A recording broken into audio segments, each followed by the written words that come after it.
Here are 30 things I wish I knew before becoming a law firm partner at 30. I'm Tiffany Weber. I'm a real estate attorney in North Carolina, and I am at the moment the sole owner of my law firm, despite being a partner at the age of 30 with someone else. And let's just dive right in so that you can understand why I'm the sole owner now. Number one, first thing I wish I knew is have a succession plan.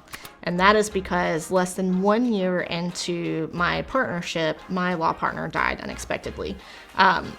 Obviously, we both thought we had a lot more time, and this was something on our to-do list to eventually get around to. And we'd started having those conversations about, he was getting near retirement age, how was he going to phase out, etc. But we did not. So that made, in addition to grieving the business aspect of all of that, much more difficult than it probably had to be. The second thing I wish I knew is have the hard conversations up front. And to an extent, we did this, but we never had enough time to get to a point where it was hard. Have the difficult conversations, such as if you have to unwind and depart each other, how are you going to do that? Those are things that you can decide before you even get into it. And of course, you don't go into something like that planning for it to not work out, but making those decisions up front while you are clearly thinking, there's not emotions involved, will make things much more simple. Another thing I wish I knew is the importance of building relationships. Obviously I knew to an extent that it was important, but I didn't know how vital it was to the continuing operations of the firm. My law partner was, 30 years older than me and had spent all of that time, practicing law, and had created all of these wonderful relationships in the community. And I got the benefit of getting to know those people, but I also needed to learn how to cultivate my own relationships and, not just rely on things that are carrying over. Time management, another thing I wish I knew. I think I was pretty good at time management before, but with owning a business, it's just kind of a completely different level. You're juggling more than you do just as an attorney. Also, delegation is key. This is something I'm still learning and I still have a lot of trouble with. If you're used to being the person who is just grinding and doing the work and the practice of law, and you don't have a big team built up around you that you can hand things off to, when you become, a partner or an owner of a law firm that has staff, you've got to learn to delegate. Otherwise, you won't have any time to work on growing your business. And, if your business isn't growing, then it is dying. Handling office politics. Man, I think about, attorneys who never had another job before practicing law. It's their very first job. Then, wow, you're learning how to be a lawyer, because law school doesn't teach you how to be a lawyer. It just teaches you how to think like one. And then you're also learning how to deal with office politics. So you've got to understand the dynamics, basically the structure, how people work together, the different, personalities. And it's going to save you a lot of unnecessary drama and conflicts. Understanding the business side of law. I majored in, I was in the business school in undergrad. I got a marketing degree, which required a lot of business classes. And no, that does not, that did not make me an expert at business or in any way necessarily prepared to run a law firm, but having exposure to those things and understanding that running a business, especially a law firm, is a lot more than just being a lawyer, helped me. And I had kind of a clear head about that going into it. So knowing that it's not just about doing the work of being a lawyer. And long-term perspective. So you've got to plan for the future. You can't just think about this current case. You got to think, how do I get the next case and the next one after that? And how long of a runway do I need? How much excess money do I need to have in the bank account? And for how long? Am I going to still be doing this in 10 years, or will it look different? Next, communication is everything. How you communicate to your clients, how you communicate to your staff, other attorneys, judges, your partner. If you're not good at communicating, you're basically bound to not succeed. So that would be the number one skill I'd work on. It's communication if you're not good at it. Next, balancing client work and firm responsibilities. Another thing that I struggle with still, that it's kind of an ongoing lesson, is it can often feel like, okay, I've got this giant load of client work that's got to get done, and I'm not spending any time working on the firm. And so you can bet in those periods where I'm focused on the client work, I'm not delegating any portion of it, and not spending the time working on the business, then about 2 to 3 months from that period, I'm going to see issues crop up because I was not minding the business or working on growing it. How to handle conflict resolution. This is not just like litigation. I'm talking about within your office. Are two employees mad at each other? How are you going to handle that? Leading into workplace culture. Your culture in your firm matters. That seems obvious, but it's often neglected. And this is, again, learning this lesson over time and knowing when the culture has to change, and taking the steps to do that appropriately. Building your reputation takes time. John Eads, who is like a great leadership coach, told me, and I don't know where he got this, if he made it up or whatever, he's the one that told me that trust is earned in drops and lost in buckets.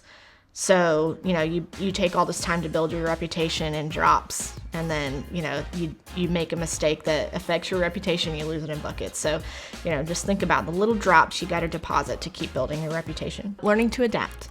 I think everyone in every industry is learning to adapt due to, at this point in time, AI, but you've got to be able to adapt, whether it's to changing laws, changing technology, changing needs of your client. So knowing your client, what they actually like and how they'd like to be talked to and like to do business. Oh, and we're halfway, 15. Dealing with burnout.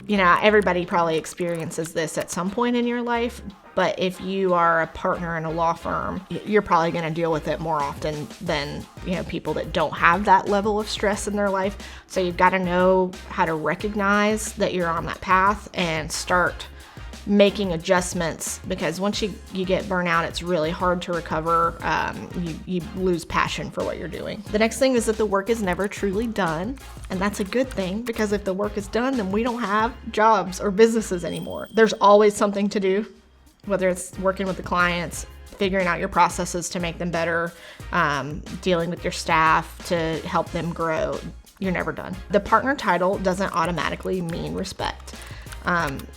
I didn't necessarily encounter an issue with this in my firm because I've been working within the firm and trying really hard to build a reputation as someone that could be counted on. But just because you become partner doesn't mean that everyone in the building is going to respect you. I probably had more of an issue with this outside of the firm, in that at that time I was 30 years old, and people just were like, oh, well, your partner must be your dad, because otherwise you wouldn't be partner. So I encountered it doesn't mean that people are going to respect you. You will spend less time practicing law. Well, actually, I don't know. You might spend the same amount of time practicing law. You're just adding a lot of extra duties on top of it. So your percentage of your time spent will be less focused on law. You might go from, 50-hour work weeks to 70 because you got to add 20 hours of firm management or whatever. But, less percentage of your work will be focused on law, which means you might start questioning that mythical thing of work-life balance. I don't know if there is a work-life balance or if it's more harmony, but you might think that when you're a partner, you'll have all this control, come and go as you want. Probably not. Especially in the beginning, you'll probably end up working more than you did before. And also, you are constantly under a microscope, whether that is clients or people who are like, oh, who is this new person whose name is on the building? Your staff, your other part, it feels like there's not a lot of room for mistakes. So you just be prepared for that. This one I really like is that your best client may not be the one you expected. If you become partner, you're thinking like you got dreams of being a rainmaker and you want to get all of these, the people that have the private jets, etc. Some of my best clients are the just hometown, local builders, great reputation, consistent, lots of work, and they're no drama, low stress. This one is interesting and was hard for me to learn, and I think I'm better at it now, is that the power of saying no actually builds your brand. And what I mean by that is, if you say yes to everything, there's really no exclusivity or, like being really particular about what you work on and what you won't work on, to me helped build my confidence and my sense of direction. Like, we don't just take everything that walks in the door, one, because you need to be competent at that area of law, and two, because you know the thing that you're good at and you're going to continue honing that craft. This one, it might at times be the next thing. It might at times be uncomfortable, the amount of power you have as a partner, especially if you're used to being an employee. I remember especially that first year, it was a little bit hard for me because I'm like, oh, I'm waiting for the boss to come, tell me how I'm doing, whatever, give me some feedback. What are we doing next? And then I realized, oh, that's me. So it can sometimes be hard to get out of the employee mindset and into the boss mindset. Number 24.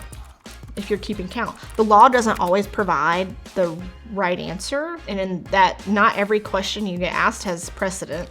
So we don't have like you go to the dictionary, you look up the meaning of a word. We've got case law, we've got statutes, but not everything's been thought of yet.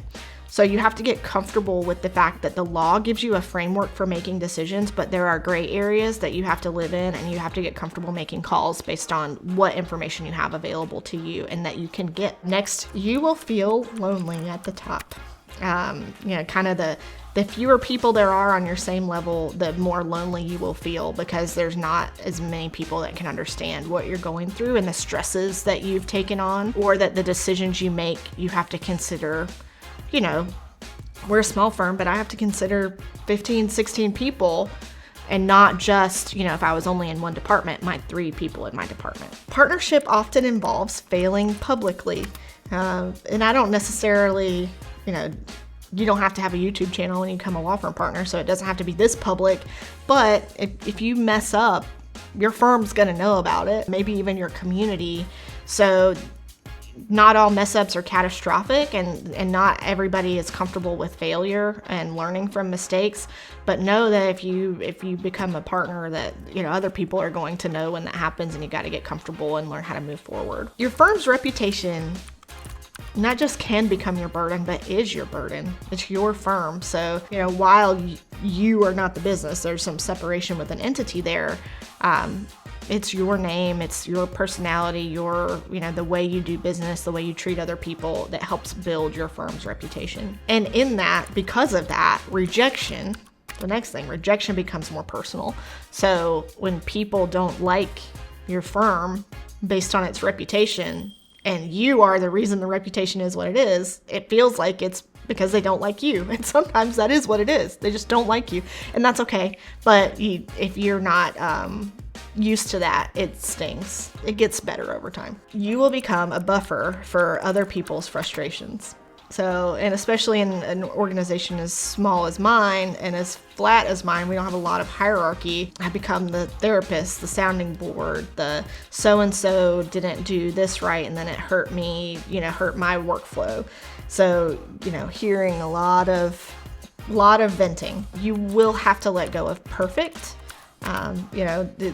We're called to provide competent representation, not perfect representation. Perfect is, unachievable, but in our line of work, we are driven to perfection.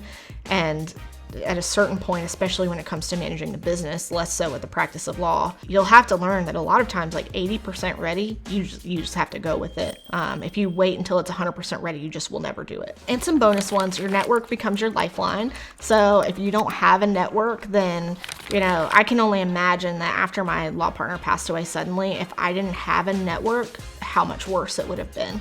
So in that sense, lifeline could not be more accurate. And finally, the imposter syndrome never fully disappears. I'm coming up on my 10th year of practice, and there are plenty of days where I'm like, I'm really allowed to do this? They let me own a business. They let me practice law. Like, are you sure there's not someone smarter or better or whatever?